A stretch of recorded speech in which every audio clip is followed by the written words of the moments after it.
Welcome to episode 50. So for this milestone episode, I want to do something a little different.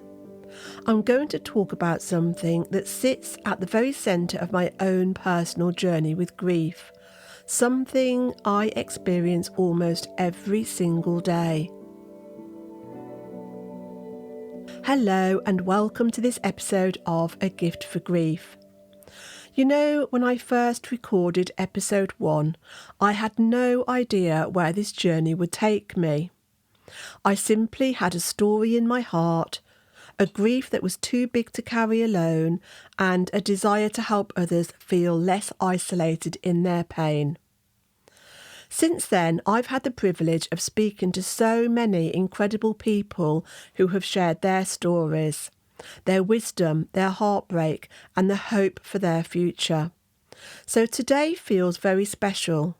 50 episodes, 50 conversations about love, loss, healing, resilience, and what it means to carry grief and still keep living.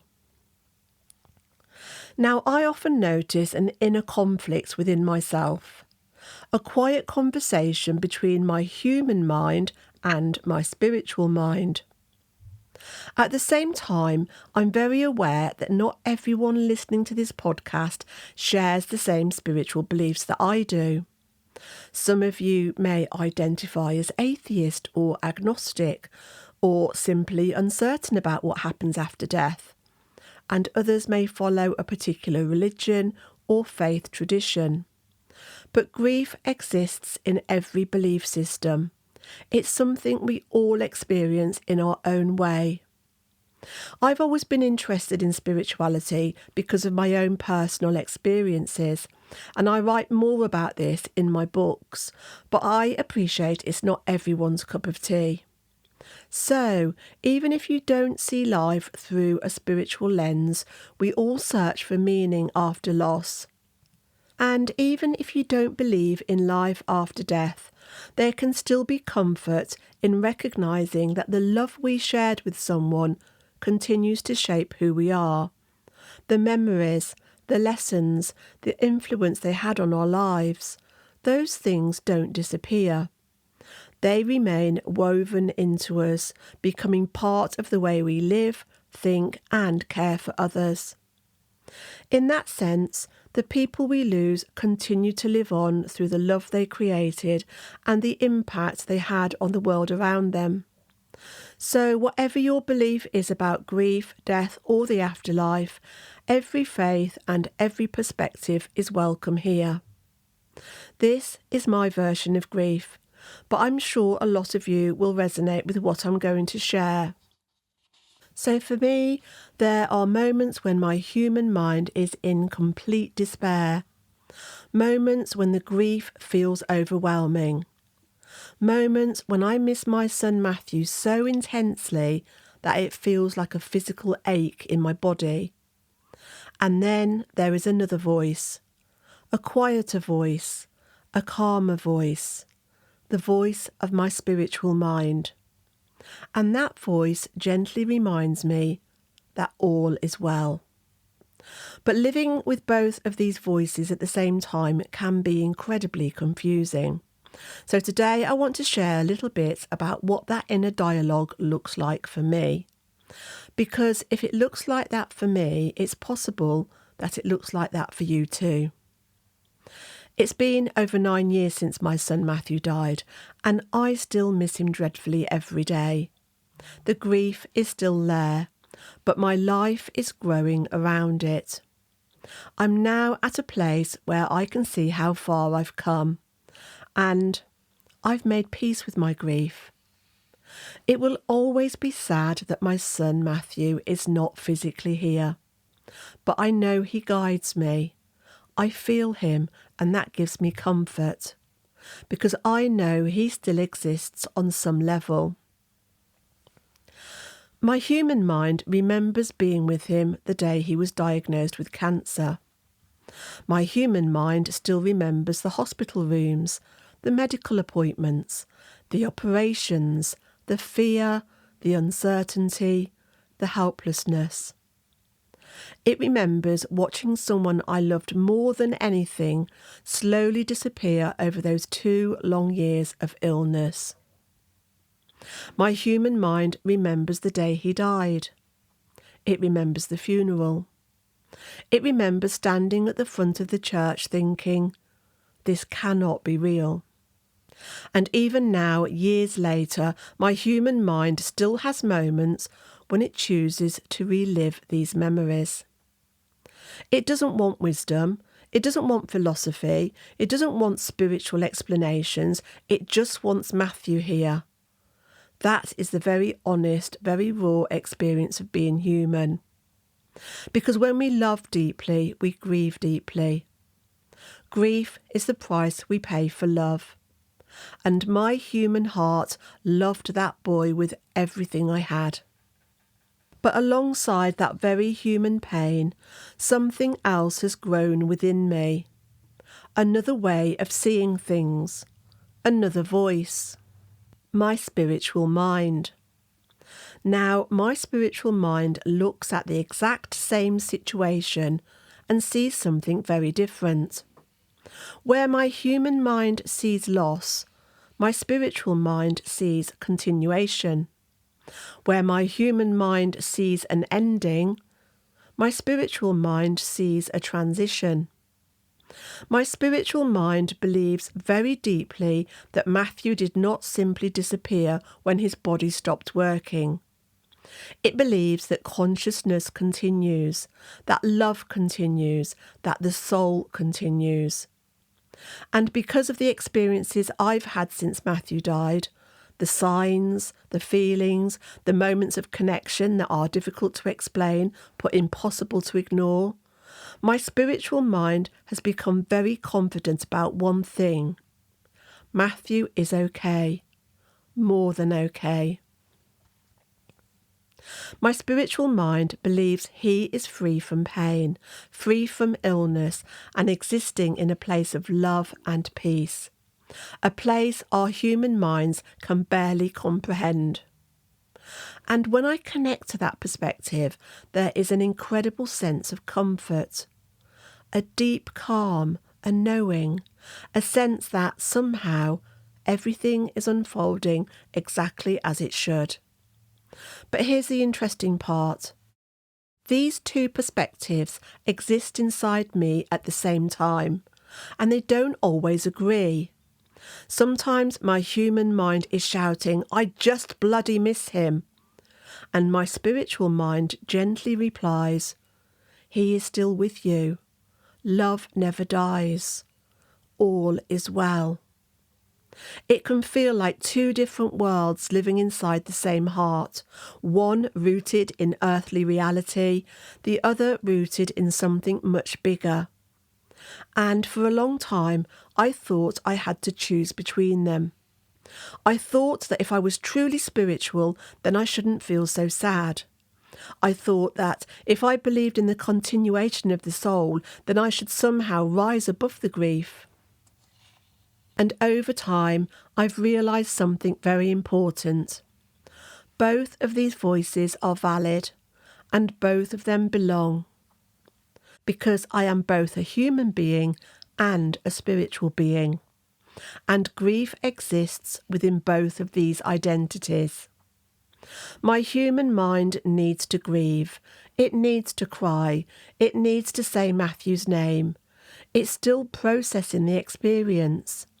It needs to talk about him, remember him, laugh about the funny moments, and sometimes collapse into tears when the memories feel too big. That is not weakness. That is love. My spiritual mind, on the other hand, provides perspective. It lifts my gaze slightly higher. It reminds me that Matthew's life had meaning. It reminds me that our connection did not end with his physical death. It reminds me that the love between a mother and a child cannot simply vanish. Energy cannot be destroyed. Love cannot be destroyed. It simply changes form. And when I allow both of these perspectives to coexist, something beautiful happens. The grief softens. not because the loss disappears, but because the love expands. There are moments when my human mind still says, this shouldn't have happened. But my spiritual mind responds, Matthew's life had purpose. But my human mind says, but he was only 27. My spiritual mind replies, some souls come here for shorter journeys. My human mind says, I wish we had more time. And my spiritual mind whispers, you had exactly the time you were meant to have. Now, I'm not saying this makes everything easy. Grief is still grief. There are still days when my human heart aches, days when a memory hits unexpectedly and I feel the tears rising. Days when I see a young man Matthew's age and I wonder what his life might have looked like if he'd stayed. But those moments are now held inside something bigger, a wider understanding and a deeper trust. One of the most powerful shifts in my healing journey came when I stopped trying to silence each voice.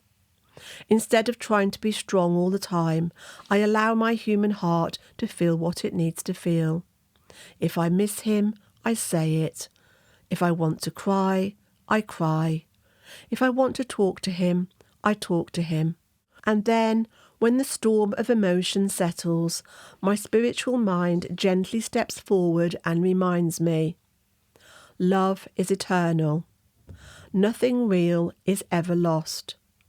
Matthew is still part of my story, still part of my life, still part of my heart, and I will always be Matthew's mum. And perhaps that is the greatest lesson grief has taught me. Grief is not something we fix, it's something we learn to carry, and when we carry it with both our human heart and our spiritual awareness, something changes.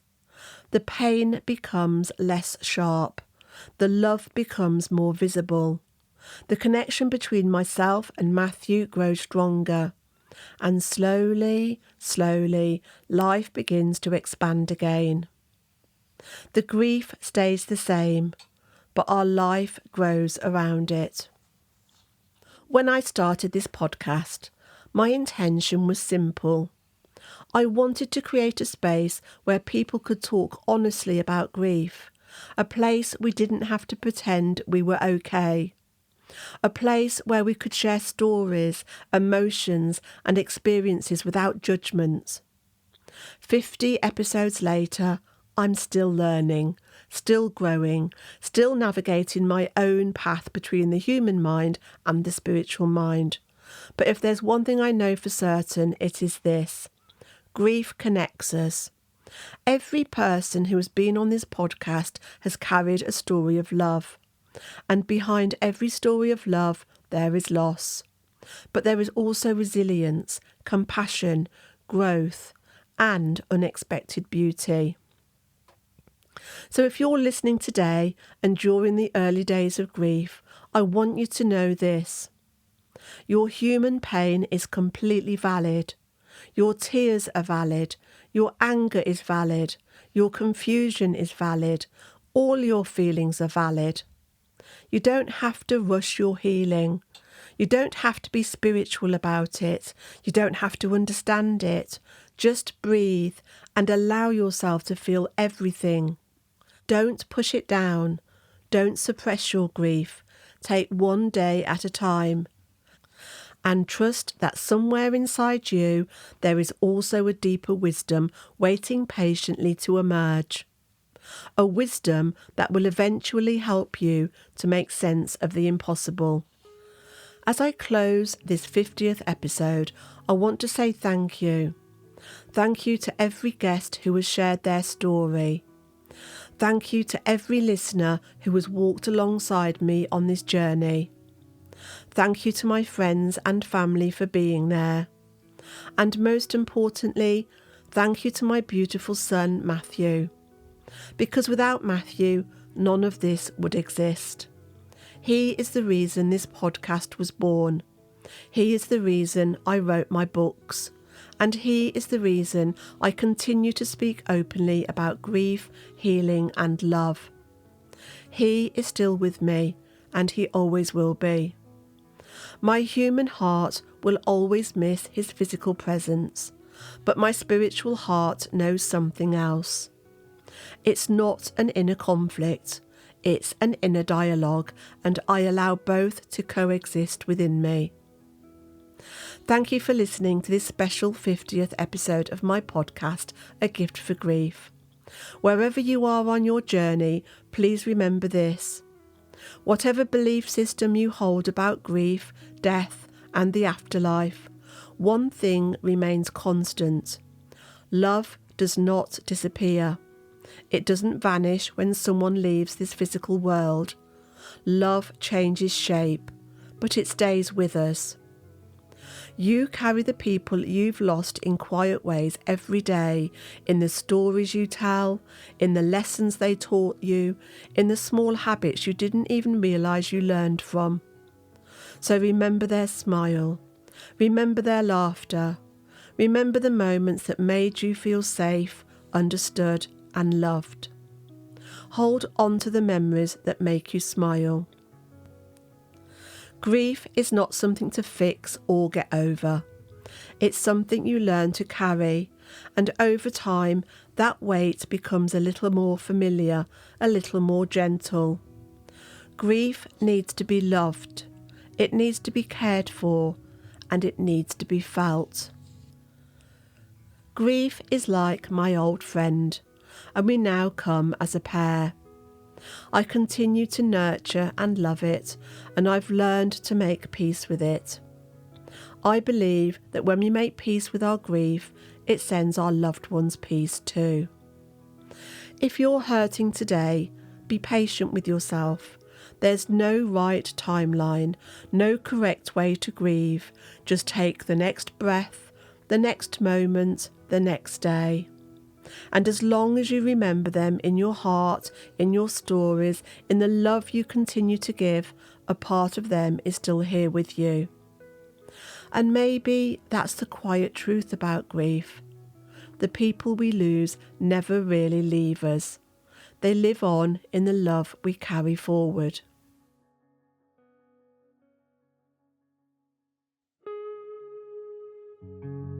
Thank you for listening to this episode of A Gift for Grief. If you found it comforting, please consider subscribing to my podcast so you don't miss any future episodes. Please also leave a review because it helps others to find the show. Together we can help each other become more grief literate. To learn more about my personal journey and my 2 books on grief, visit www.louisebates.co.uk. The music on this podcast was written and recorded by my son Matthew Bates and can be found on his 2 albums, Fight Back and Kaleidoscope. And finally, if you're struggling with grief or concerned about your mental health, please reach out to your doctor.